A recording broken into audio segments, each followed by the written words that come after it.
Hello friends, கலாஸ் ரெசிபியில் இன்னைக்கு சிம்பிளாக mutton குழம்பு பண்ண போகிறோம். அது எப்படி பண்ணுறதுன்னு இந்த வீடியோவில் பார்க்கலாம் வாங்க.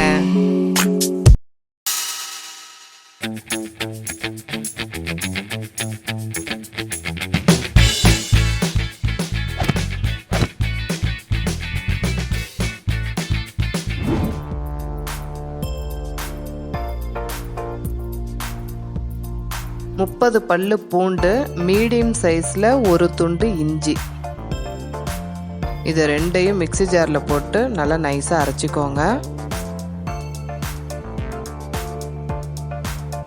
அரைச்சிட்டோம், இது இருக்கட்டும்.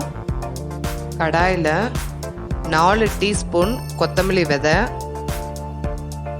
2 டீஸ்பூன் ஜீரகம், 2 டீஸ்பூன் மிளகு, 1 டீஸ்பூன் சோம்பு, பிரியாணி இலை, 1 ஏலக்காய், 5 லவங்கம், பட்டை, காரத்துக்கேற்ற வரமிளகா, கொஞ்சம் கருவேப்பிலை. இது எல்லாத்தையும் கலர் சேஞ்ச் ஆகிற வரைக்கும் நல்லா வறுத்துக்கோங்க.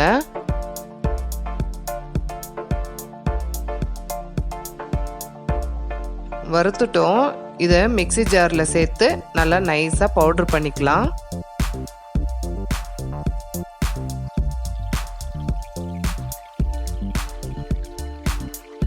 குக்கர் பேனில் கொஞ்சம் எக்ஸ்ட்ராவாக ஆயில் சேர்த்துக்கோங்க. ஸ்லைஸாக கட் பண்ணி வச்சுருக்க 2 மீடியம் சைஸ் வெங்காயத்தை சேர்த்து இதை நல்லா பொன்னிறமாக வறுத்து எடுத்துக்கோங்க.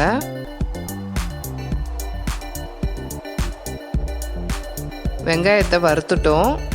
இப்போ அரைச்சி வச்சுருக்க இஞ்சி பூண்டு பேஸ்ட்டை இது கூட சேர்த்து ரா ஸ்மெல் போகிற வரைக்கும் நல்லா வதக்கிக்கோங்க.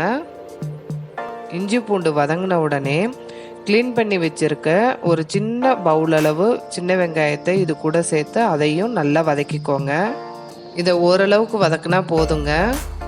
நீங்கள் பெரிய வெங்காயம் கூட சேர்த்துக்கலாம். வெங்காயம் வதங்கின உடனே க்ளீன் பண்ணி வச்சுருக்க 1/2 kg மட்டனை இது கூட சேர்த்துக்கோங்க. இந்த சைஸ் தக்காளி தான் எடுத்திருக்கேன், இதை கட் பண்ணி இது கூட சேர்த்துக்கோங்க. அளவாக உப்பு சேர்த்துக்கோங்க, ரொம்ப சேர்த்திங்கன்னா மட்டன் வேகாது. இது எல்லாத்தையும் நல்லா வதக்கிக்கோங்க. தயிர் மேலே இருக்கிற பாலாடையோடு எடுத்து போட்டிருக்கேன். நீங்கள் தயிர் மட்டும் சேர்த்தா கூட போதுங்க. 2 குழிக்கரண்டி அதுவே போதும். பவுட்ரு பண்ணி வச்சுருக்க மசாலாவை இது கூட சேர்த்து அதையும் நல்லா கலந்து விட்டுக்கோங்க.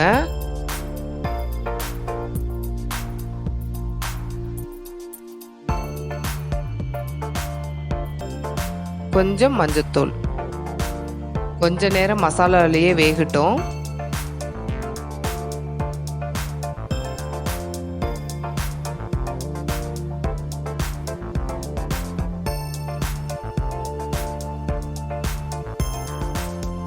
கொஞ்சம் கருவேப்பிலை, தண்ணி சேர்த்துட்டு மட்டன் வேகணுங்கிறதுக்காக ஒரு 5 சவுண்டு விட்டு எடுத்துருங்க.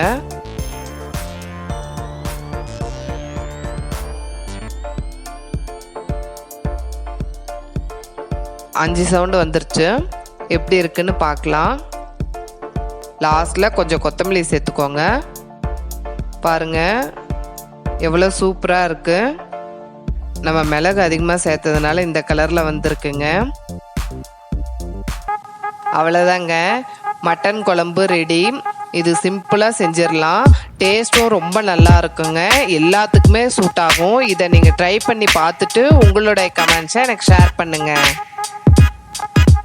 இந்த வீடியோ உங்களுக்கு பிடிச்சிருந்ததுன்னா கலாஸ் ரெசிபிக்கு சப்ஸ்கிரைப் பண்ணுங்கள். பெல் ஐக்கானை கிளிக் பண்ண மறந்துடாதீங்க.